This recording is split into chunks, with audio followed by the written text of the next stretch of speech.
Hey everyone, welcome to another housing market update video. My name is Cara.fiano and I'm a local real estate broker with Mackey Realty here in the Asheville region. If you are not already subscribed to my channel, definitely hit that subscribe button down below. I have a ton of information to cover in today's video, so let's dive right in. Starting out with price on a national level, the median sale price for existing single-family detached homes just hit $410,000. This is a 6.1% increase year over year. For all homes, so not just detached, but also including attached homes like condos and townhomes, the median sale price is $385,000. Comparatively, the price you would be looking at for a new construction home would be around $422,000. This clearly shows that it is typically more affordable to purchase a pre-existing home than a new build home. You know, I've noticed more and more over the past few years, people will come to me and say, there's just not much inventory on the market. I think I'm just going to purchase a plot of land and build a home on it. But unfortunately, that's not really a cheaper option, especially around the Asheville area. Pretty soon I might film a video on this topic comparing buying a pre-existing home to purchasing land and building on it and comparing the pros and cons of both of those options. But for now, just note that it is typically more expensive to buy a new build home. Price appreciation is expected to cool to around 3.5% by the end of this year. It's expected to be at around 1.7% by the end of 2026. Interestingly, the Midwest and the Northeast are seeing the largest amount of price appreciation, whereas states like Texas and Florida are seeing price decreases. I don't find that all too surprising, considering the fact that a fair amount of people that purchase property in the Asheville region are coming from Texas and Florida. Adam Data's 2024 year-end home sales report showed that home sellers made a $122,500 profit on typical sales in 2024. This equated to an ROI of 53.8%. In other words, sellers are sitting on a ton of equity right now. Whether you bought 15, 20 years ago, or even just 3 years ago, it's likely that your home has appreciated quite a bit, and you probably would be surprised at how much money you are sitting on in your home. If you are curious about how much your home may have appreciated, feel free to reach out to me. I'm more than happy to do a free comparative market analysis for you. Before we move on into local prices, let's talk a little bit about tariffs. Now, I'm not going to go into politics necessarily in this video, but I do think that it's important to talk about how tariffs might impact the housing market. The National Association of Home Builders stated that 70% of imported softwood lumber and gypsum used in drywall comes from Canada and Mexico. They are predicting that the price of Canadian lumber could increase by 40% because of the tariffs. I'm sure you've heard it all over the news, but it's important to note that these tariffs have not officially been implemented, so this is just a prediction. CoreLogic recently did a report stating that construction costs could increase by 4 to 6% over the next 12 months. Prices of essential home building materials such as lumber and wood from Canada, concrete and cement from Canada and Mexico, and steel from China could be impacted. I've also heard that appliance prices may increase as well. Jumping now into price on a local level, I now have the stats for January as well as the totals for all of 2024. In the Asheville region, the average list price has now hit $607,000, which is an 11.4% increase year over year. The average sale price is up to $516,000, which is a 2.4% increase year over year. The median sale price is over $421,000, which is a 6.7% increase year over year. I say it in all my housing market update videos, but I'll repeat it again in this one in case you are new. Home prices around the Asheville region are continuing to increase, just at a slower pace. We are seeing this nationally as well as locally. The vast majority of the time that I state these numbers, it is including every past sale and every listing that is on the market. But I thought it would be interesting to show you how single-family detached homes compare to condos and townhomes. In 2024 as a whole, the median sale price for single-family homes was $428,000, whereas it was $350,000 for condos and townhomes. A little bit later in the video, I will touch on the market share of condos and townhomes compared to single-family detached homes. Unfortunately, the Housing Affordability Index continues to remain poor. This is largely due to the fact that prices are continuing to increase, even though it's at a slower rate, and the fact that mortgage rates have remained elevated.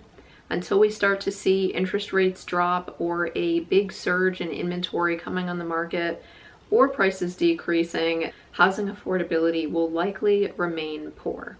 In terms of inventory on a national level, homes have been sitting on the market for an average of 54 days in January. This is the longest number of days that we have seen since March of 2020. Not too surprisingly, month supply of inventory is 5. As a quick reminder, if this number is below 6, it is a seller's market. If it's between 6 and 7, that is a neutral market. And if it is over 7, that is considered a buyer's market. So on the national level, we are trending up towards a neutral market. However, it is still considered a seller's market. New listings across the US jumped by 7.9% last year. This is a pretty significant number, and it's really good to see, considering the fact that inventory levels have been at historic lows for quite some time. In terms of inventory on a local level, overall inventory is actually increasing here as well. This is partially because homes are sitting on the market for longer. Days on market is currently trending up and is averaging 68 for the Asheville region. This days on market statistic includes active listings as well as under contract show listings, which often means a buyer is currently in their due diligence period and the seller is accepting backup offers. Month supply of inventory is now 3.5, which is the highest January reading that we have seen in the past few years. As a reminder, that national number was 5.0, so we are still in a seller's market both on a national level as well as a local level. For those of you that are possibly curious about purchasing a condo or a townhouse, you might be interested in this statistic. Condos and townhomes aren't the most prevalent in this area. The city of Asheville has a decent amount, with 18.5% of properties being condos or townhomes. City of Hendersonville is right at 16.1%, and for Buncombe County and Henderson County as a whole, those are right around 15%. So it's not impossible to find a condo or a townhome, but it will be a little bit harder. Those tend to be more affordable options, though keep an eye on those HOA amounts as they can sometimes be a little bit pricey. In terms of mortgage news, mortgage rates are currently averaging 6.83%, which is a tad bit lower than we were seeing in January when rates were right around 7%. So they are generally trending in the right direction, but also at the same time remaining steady. Fannie Mae and Freddie Mac both believe that interest rates will drop as low as 6.5% by the end of 2025 and as low as 6.3 to 6.4% in 2026. If you've watched many of my housing market update videos, you probably are noticing this prediction creep up. They previously were talking about interest rates maybe getting in the upper 5s by the end of this year or next year, but that is no longer the case. Of course, anything can happen. These are just predictions, and they do change on a monthly basis. But as of right now, it seems like interest rates are going to stay pretty much where they are. And with the recent CPI data coming out, it seems like any rate cuts are going to be pushed until later this year, possibly in September. Let's jump now into some local news. It's probably not too surprising that home insurance rates in Buncombe County are projected to increase by 8.9% between this year and next year. Rates are expected to increase by 4.4% in 2025 and 4.5% in 2026. I'm curious to hear from anyone out there that is potentially a homeowner in Buncombe County. Have you received any sort of notice of a home insurance increase? I'd be curious to know if you have received a notice, and if so, what percent increase you are seeing for your property. Leave me a comment down below and let me know, or feel free to reach out to me directly. The median household income in Buncombe County has now hit $63,810. In my January housing market update video, I mentioned the living wage for Buncombe County. I don't remember what it was off the top of my head, but it was definitely in the 40,000s. If you want that exact statistic, feel free to go and check out that video. I have some unfortunate news if you are currently looking for a job around the Asheville region. Buncombe County's unemployment rate is trending downwards, thankfully. However, it is at 6%.